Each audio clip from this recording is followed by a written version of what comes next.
Bismillahirrahmanirrahim. Assalamualaikum warahmatullahi wabarakatuh. Bapak-bapak, ibu-ibu, mas-mas, mbak-mbak, khususnya adik-adikku sekalian yang dirahmati Allah dimanapun Anda berada. Kembali di IIP Channel bersama saya, IIP Wijayanto. Kali ini kita akan membahas tema tanda-tanda mantan mengalami delusi karena kehadiran orang ketiga. Ya. Kita sering mendengar istilah delusi, halusinasi, ya. Dan mungkin juga kalau di media sosial itu banyak tuh orang menggunakan terminologi dari delusi ini, ya. Jadi delusi itu adalah waham atau waham, ya. Itu sama tuh. Yakni kondisi seseorang, ya, yang tidak dapat membedakan antara kenyataan dan khayalan, ya. Tidak bisa membedakan antara kenyataan dan imajinasinya. Jadi penderitanya biasanya itu memiliki keyakinan yang sangat kuat, ya, terhadap hal-hal yang tidak sesuai dengan kenyataan. Dan itu tidak bisa diubah. Begitu, ya. Nah, itu namanya delusi.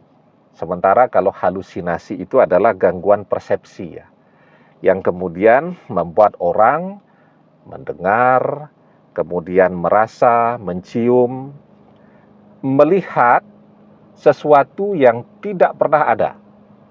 Nah, itu namanya orang berhalusinasi, mendapatkan bisikan gitu.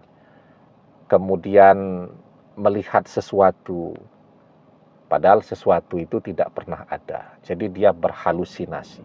Sementara kalau delusi itu adalah kondisi ketika seseorang tadi tidak bisa membedakan antara realita dan imajinasinya. Dan dia memiliki keyakinan yang kuat terhadap imajinasinya itu tadi, dan itu tidak bisa dirubah. Nah, ketika misal, ya, kita melihat tanda-tanda itu pada mantan. Jadi mantan ini dia meyakini betul bahwa orang ketiga itu betul-betul mencintai dia. Padahal orang ketiga itu betul-betul sudah tidak menginginkan dia. Misal kan, orang ketiga itu datang ke kehidupan mantan, merebut mantan dari kita untuk memanfaatkan mantan saja. Ya, mungkin kelihatan mantan duitnya banyak pada saat itu. Begitu mantan tabungannya habis, mantan tidak punya apa-apa, mantan bangkrut, ya dicampakkan begitu saja, dia pergi. Nah, mantan yang sudah jatuh cinta betulan, bahkan terobsesi nih kepada orang ketiga, mengalami delusi. Terus dia berusaha mengejar-ngejar orang ketiga, menunggu orang ketiga, dan seterusnya. Padahal orang ketiga betul-betul sudah tidak menginginkan untuk kembali kepada mantan, karena dia tidak pernah mencintai mantan. Ya, dia cuma mau memanfaatkan. Kan kalau orang matre itu seperti itu. Cinta itu tidak ada bagi orang matre. Ya, kalau ada uang, ya dia mencintai. Paling tidak dia akan berpura-pura untuk mencintai lah. Acting, ya. Orang sering mengatakannya sebagai love bombing. Setiap hari itu, I love you, I miss you, I need you. Ribuan kali itu diucapkan itu, chatting juga, semuanya isinya begitu. Orang dihujani itu dengan kata-kata cinta, dengan harapan-harapan cinta, dan seterusnya. Nah, itu biasanya orang yang melakukan love bombing itu untuk menutupi bahwa sesungguhnya dia cuma acting dan berpura-pura untuk mencintai. Nah, biasanya orang yang matre, itu tandanya dia akan melakukan love bombing untuk menutupi perasaannya yang sesungguhnya bahwa dia tidak mencintai. Dia cuma mau memanfaatkan. Dan bagi orang yang matre, batas dari kebersamaan itu adalah uang. Ketika uang habis, maka kebersamaan harus selesai. Dan dia akan mencari orang lain.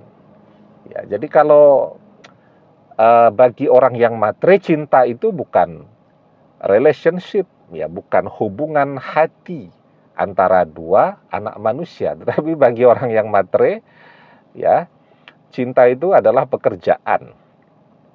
Begitu. Jadi dia datang, dia habiskan tabungannya, duitnya banyak, dia pergi. Nah itu.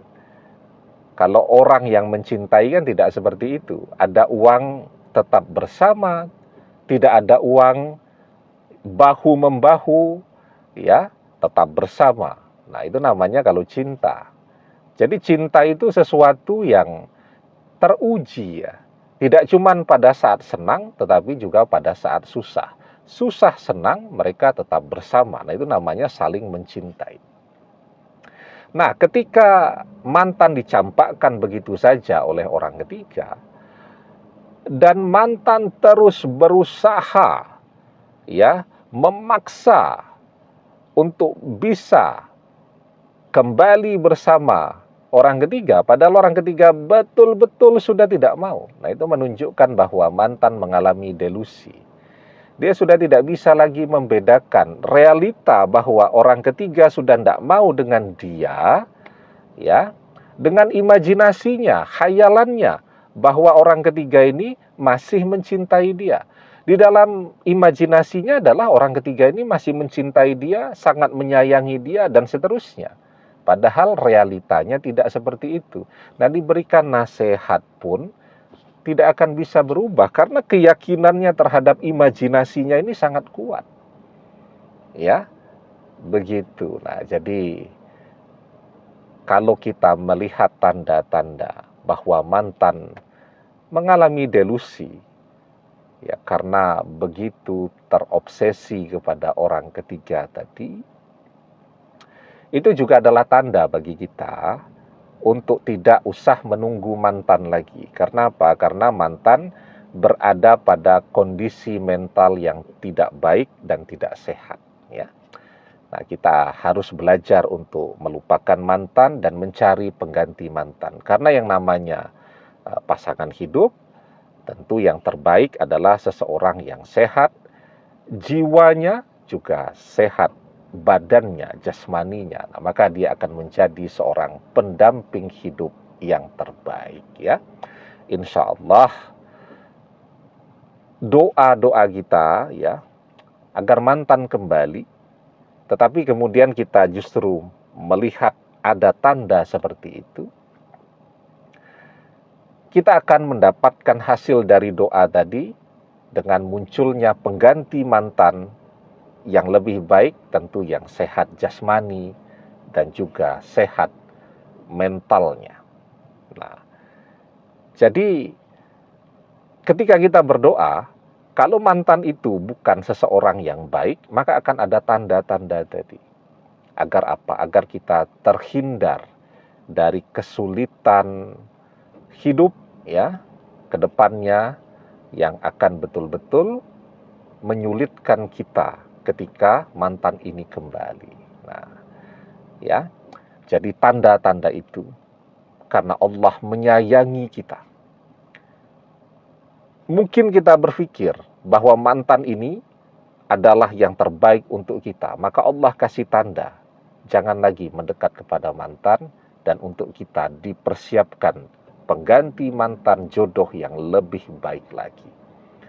Wa asa an takrahu syai'aw wa huwa khairul lakum, wa asa an tuhibbu syai'aw wa huwa syarrul lakum, wallahu ya'lamu wa antum la ta'lamun. Boleh jadi kamu amat membenci sesuatu padahal ia amat baik bagimu. Dan boleh jadi kamu amat mencintai sesuatu padahal ia amat buruk bagimu. Allah Maha mengetahui sedang kamu tidak mengetahui. Ya. Demikian, semoga bermanfaat. Wallahu a'lam bissawab, billahi taufik wal hidayah. Assalamualaikum warahmatullahi wabarakatuh.